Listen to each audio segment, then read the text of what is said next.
In nomine Patris et Filii et Spiritus Sancti. Amen. Credo in Deum Patrem omnipotentem, Creatorem celi et terre, et in Iesum Christum Filium eius unicum, Dominum nostrum, qui conceptus est de Spiritus Sancto, natus ex Maria Virgine, passus sub Pontio Pilato, crucifixus mortuus et sepultus, descendit ad inferos, tertia die resurrexit a mortuis, ascendit ad celos, sedet ad dexteram Dei Patris omnipotentis, inde venturus est judicare vivos et mortuos. Credo in Spiritum Sanctum, sanctam Ecclesiam Catholicam, sanctorum communionem, remissionem peccatorum, carnis resurrectionem, vitam aeternam. Amen. Pater noster, qui es in celis, sanctificetur nomen tuum, adveniat regnum tuum, fiat voluntas tua, sicut in cielo et in terra.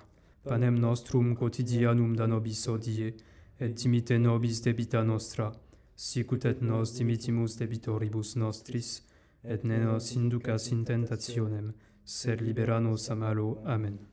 Ave Maria, gratia plena Dominus tecum, benedicta tu in mulieribus, et benedictus fructus ventris tui, Iesus. Sancta Maria, Mater Dei, ora pro nobis peccatoribus, nunc et in hora mortis nostrae. Amen. Ave Maria, gratia plena Dominus tecum, benedicta tu in mulieribus, et benedictus fructus ventris tui, Iesus. Sancta Maria, Mater Dei, ora pro nobis peccatoribus, nunc et in hora mortis nostrae. Amen. Ave Maria, gratia plena Dominus tecum, benedicta tu in mulieribus, et benedictus fructus ventris tui, Iesus. Sancta Maria, Mater Dei, ora pro nobis peccatoribus, nunc et in hora mortis nostrae. Amen. Gloria Patri et Filio et Spiritui Sancto. Sicut erat in principio et nunc et semper et in saecula saeculorum. Amen. Premier mystère glorieux, la résurrection. Fruit, la foi. Pater noster, qui es in celis, sanctificetur nomen tuum, adveniat regnum tuum, fiat voluntas tua, sicut in cielo et in terra. Panem nostrum quotidianum da nobis hodie, et dimite nobis debita nostra, sicut et nos dimittimus debitoribus nostris, et ne nos inducas in tentationem, sed libera nos a malo. Amen. Ave Maria, gratia plena Dominus tecum, benedicta tu in mulieribus, et benedictus fructus ventris tui, Iesus. Sancta Maria, Mater Dei, ora pro nobis peccatoribus, nunc et in hora mortis nostrae. Amen.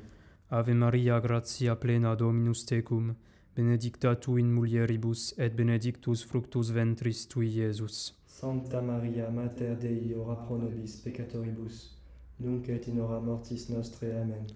Ave Maria, gratia plena Dominus tecum, benedicta tu in mulieribus, et benedictus fructus ventris tui, Iesus. Sancta Maria, Mater Dei, ora pro nobis peccatoribus, nunc et in hora mortis nostrae. Amen. Ave Maria, gratia plena Dominus tecum, benedicta tu in mulieribus, et benedictus fructus ventris tui, Iesus. Sancta Maria, Mater Dei, ora pro nobis peccatoribus, nunc et in hora mortis nostrae. Amen.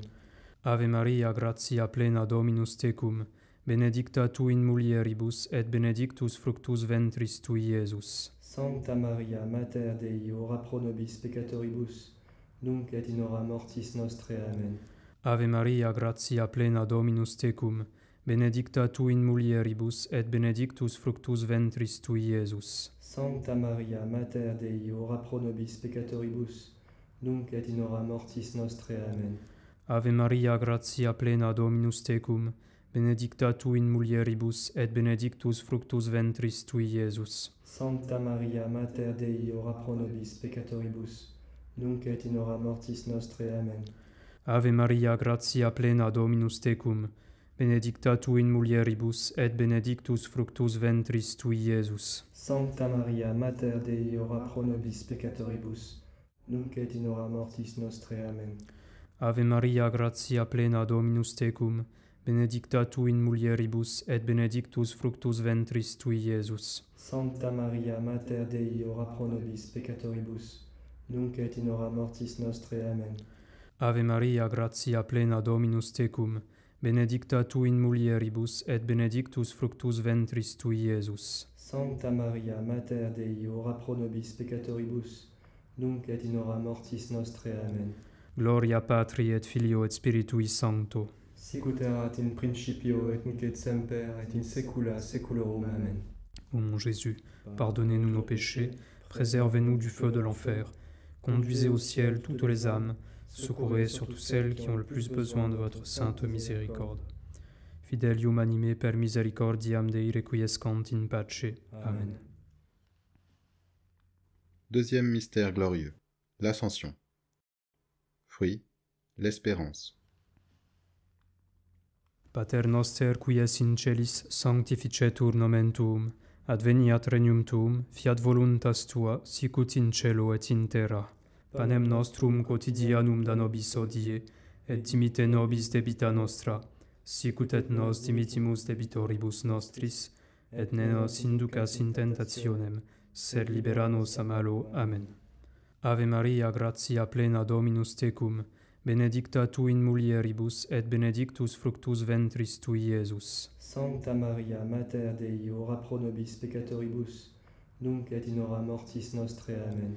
Ave Maria, gratia plena Dominus tecum, benedicta tu in mulieribus, et benedictus fructus ventris tui, Iesus. Sancta Maria, Mater Dei, ora pro nobis peccatoribus, nunc et in hora mortis nostrae. Amen. Ave Maria, gratia plena Dominus tecum, benedicta tu in mulieribus, et benedictus fructus ventris tui, Iesus. Sancta Maria, Mater Dei, ora pro nobis peccatoribus, nunc et in hora mortis nostrae. Amen. Ave Maria, gratia plena Dominus tecum, benedicta tu in mulieribus, et benedictus fructus ventris tui, Iesus. Sancta Maria, Mater Dei, ora pro nobis peccatoribus, nunc et in hora mortis nostrae. Amen. Ave Maria, gratia plena Dominus tecum, benedicta tu in mulieribus, et benedictus fructus ventris tui, Iesus. Sancta Maria, Mater Dei, ora pro nobis peccatoribus, nunc et in hora mortis nostrae. Amen. Ave Maria, gratia plena Dominus tecum, benedicta tu in mulieribus, et benedictus fructus ventris tui, Iesus. Sancta Maria, Mater Dei, ora pro nobis peccatoribus, nunc et in hora mortis nostrae. Amen. Ave Maria, gratia plena Dominus tecum, benedicta tu in mulieribus, et benedictus fructus ventris tui, Iesus. Sancta Maria, Mater Dei, ora pro nobis peccatoribus, nunc et in hora mortis nostrae. Amen. Ave Maria, gratia plena Dominus tecum, benedicta tu in mulieribus, et benedictus fructus ventris tui, Iesus. Sancta Maria, Mater Dei, ora pro nobis peccatoribus, nunc et in hora mortis nostrae. Amen. Ave Maria, gratia plena Dominus tecum, benedicta tu in mulieribus, et benedictus fructus ventris tui, Iesus. Sancta Maria, Mater Dei, ora pro nobis peccatoribus, nunc et in hora mortis nostrae. Amen. Ave Maria, gratia plena Dominus tecum, benedicta tu in mulieribus, et benedictus fructus ventris tui, Iesus. Sancta Maria, Mater Dei, ora pro nobis peccatoribus, nunc et in hora mortis nostrae. Amen. Gloria Patri et Filio et Spiritui Sancto. Sic ut erat in principio et nunc et semper et in saecula saeculorum. Amen. Ô mon Jésus, pardonnez-nous nos péchés, préservez-nous du feu de l'enfer, conduisez au ciel toutes les âmes, secourez surtout celles qui ont le plus besoin de votre sainte miséricorde. Fidelium anime per misericordiam Dei requiescant in pace. Amen. Troisième mystère glorieux, la descente du Saint-Esprit à la Pentecôte. Fruit, la charité. Pater noster qui es in celis, sanctificetur nomen tuum, adveniat regnum tuum, fiat voluntas tua, sicut in cielo et in terra. Panem nostrum quotidianum da nobis hodie, et dimite nobis debita nostra, sicut et nos dimittimus debitoribus nostris, et ne nos inducas in tentationem, sed libera nos a malo. Amen. Ave Maria, gratia plena Dominus tecum, benedicta tu in mulieribus, et benedictus fructus ventris tui, Iesus. Sancta Maria, Mater Dei, ora pro nobis peccatoribus, nunc et in hora mortis nostrae. Amen. Ave Maria, gratia plena Dominus tecum, benedicta tu in mulieribus, et benedictus fructus ventris tui, Iesus. Sancta Maria, Mater Dei, ora pro nobis peccatoribus, nunc et in hora mortis nostrae. Amen. Ave Maria, gratia plena Dominus tecum, benedicta tu in mulieribus, et benedictus fructus ventris tui, Iesus. Sancta Maria, Mater Dei, ora pro nobis peccatoribus, nunc et in hora mortis nostrae. Amen. Ave Maria, gratia plena, Dominus tecum, benedicta tu in mulieribus, et benedictus fructus ventris tui, Iesus. Sancta Maria, Mater Dei, ora pro nobis peccatoribus, nunc et in hora mortis nostrae. Amen.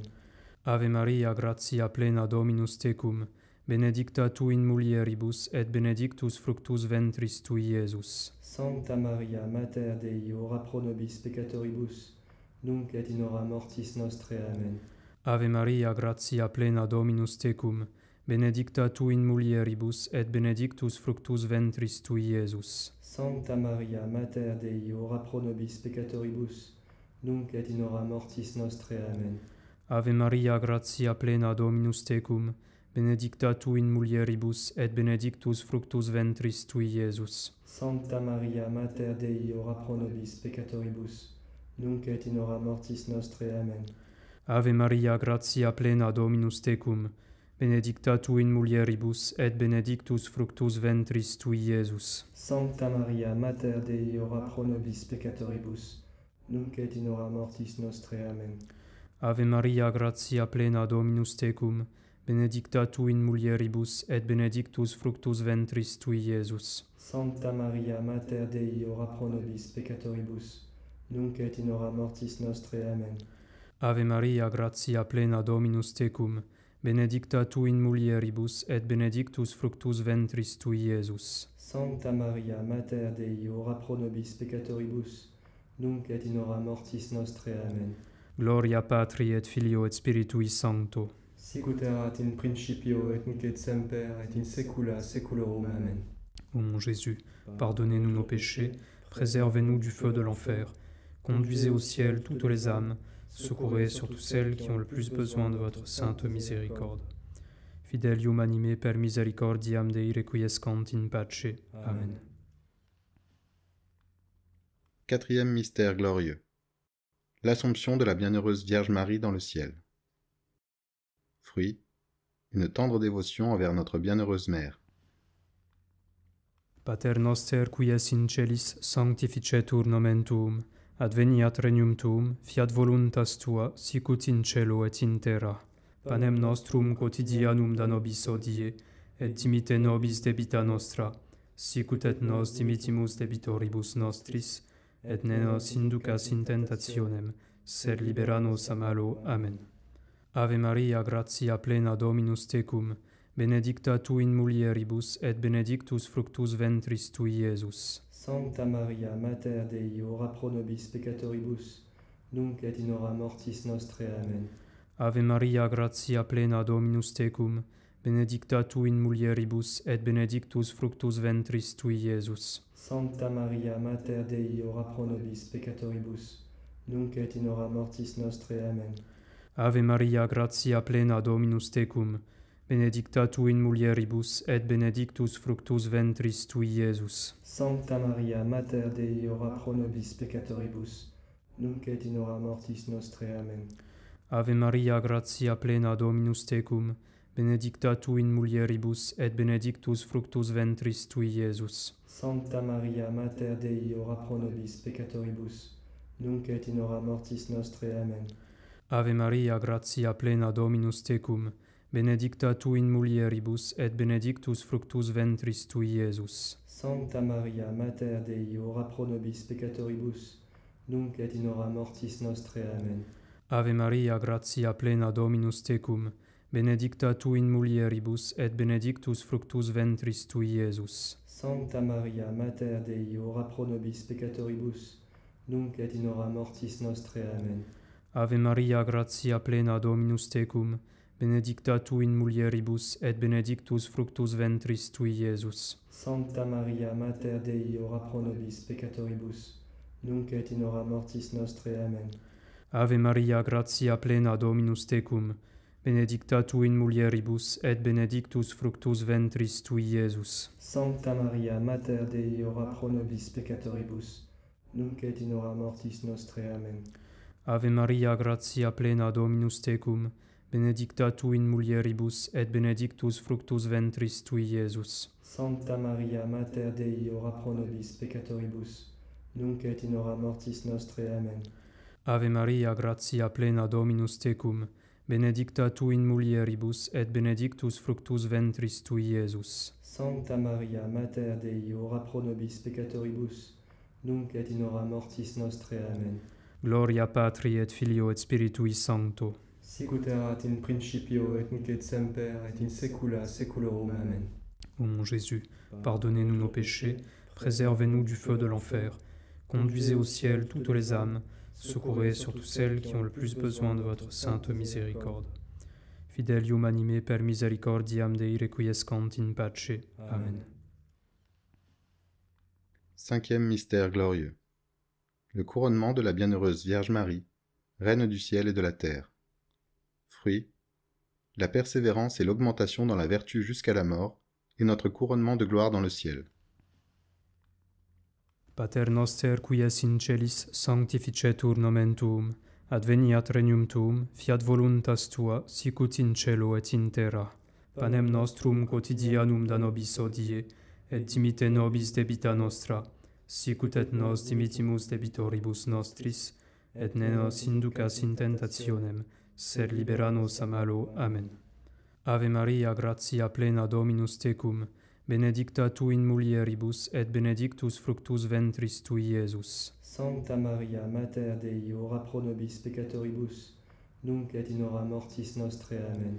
Ave Maria, gratia plena Dominus tecum, benedicta tu in mulieribus, et benedictus fructus ventris tui, Iesus. Sancta Maria, Mater Dei, ora pro nobis peccatoribus, nunc et in hora mortis nostre. Amen. Ave Maria, gratia plena Dominus tecum, benedicta tu in mulieribus, et benedictus fructus ventris tui, Iesus. Sancta Maria, Mater Dei, ora pro nobis peccatoribus, nunc et in hora mortis nostre. Amen. Ave Maria, gratia plena Dominus tecum, benedicta tu in mulieribus, et benedictus fructus ventris tui, Iesus. Sancta Maria, Mater Dei, ora pro nobis peccatoribus, nunc et in hora mortis nostre. Amen. Ave Maria, gratia plena Dominus tecum, benedicta tu in mulieribus, et benedictus fructus ventris tui, Iesus. Sancta Maria, Mater Dei, ora pro nobis peccatoribus, nunc et in hora mortis nostre. Amen. Ave Maria, gratia plena Dominus tecum, benedicta tu in mulieribus, et benedictus fructus ventris tui, Iesus. Sancta Maria, Mater Dei, ora pro nobis peccatoribus, nunc et in hora mortis nostre. Amen. Ave Maria, gratia plena Dominus tecum, benedicta tu in mulieribus, et benedictus fructus ventris tui, Iesus. Sancta Maria, Mater Dei, ora pro nobis peccatoribus, nunc et in hora mortis nostre. Amen. Ave Maria, gratia plena Dominus tecum, benedicta tu in mulieribus, et benedictus fructus ventris tui, Iesus. Sancta Maria, Mater Dei, ora pro nobis peccatoribus, nunc et in hora mortis nostre. Amen. Ave Maria, gratia plena Dominus tecum, benedicta tu in mulieribus, et benedictus fructus ventris tui, Iesus. Sancta Maria, Mater Dei, ora pro nobis peccatoribus, nunc et in hora mortis nostre. Amen. Ave Maria, gratia plena Dominus tecum, benedicta tu in mulieribus, et benedictus fructus ventris tui, Iesus. Sancta Maria, Mater Dei, ora pro nobis peccatoribus, nunc et in hora mortis nostre. Amen. Gloria Patri et Filio et Spiritui Sancto. Sic ut erat in principio et nunc et semper et in saecula saeculorum. Amen. Ô mon Jésus, pardonnez-nous nos péchés, préservez-nous du feu de l'enfer, conduisez au ciel toutes les âmes, secourez surtout celles qui ont le plus besoin de votre sainte miséricorde. Fidelium anime per misericordiam Dei requiescant in pace. Amen.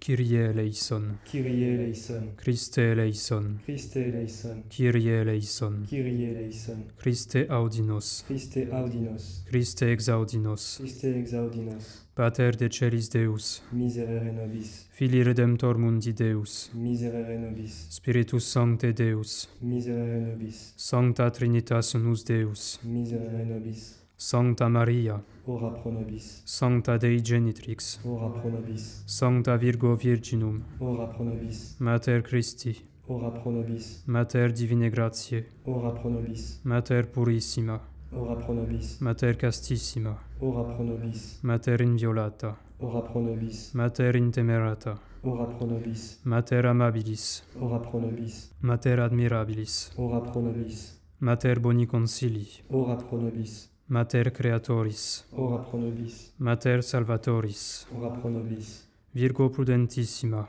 ora pro nobis, Virgo veneranda, ora pro nobis, Virgo predicanda, ora pro nobis, Virgo potens, ora pro nobis, Virgo clemens, ora pro nobis, Virgo fidelis, ora pro nobis, speculum justitiae, ora pro nobis, sedes sapientiae, ora pro nobis, causa nostrae retitiae, ora pro nobis, vas spirituale, ora pro nobis, vas honorabile, ora pro nobis, vas insigne devotionis, ora pro nobis, rosa mystica, ora pro nobis, turis Davidica, ora pro nobis, turis eburnea, ora pro nobis, domus aurea, ora pro nobis, federis arca, ora pro nobis, janua celi, ora pro nobis, stella matutina, ora pro nobis, salus infirmorum, ora pro nobis, refugium peccatorum, ora pro nobis, consolatrix afflictorum, ora pro nobis, auxilium Christianorum, ora pro nobis, regina angelorum, ora pro nobis, regina patriarcharum,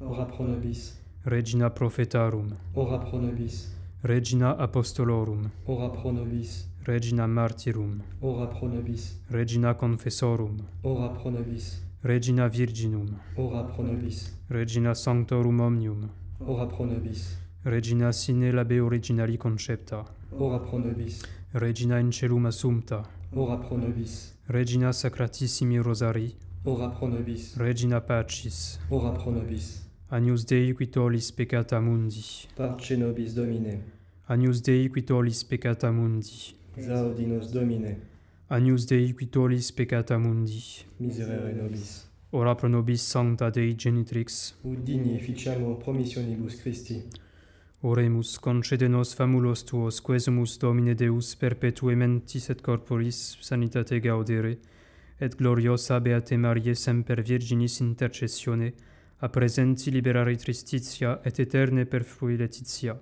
per Christum Dominum nostrum. Amen. In nomine Patris et Filii et Spiritus Sancti. Amen.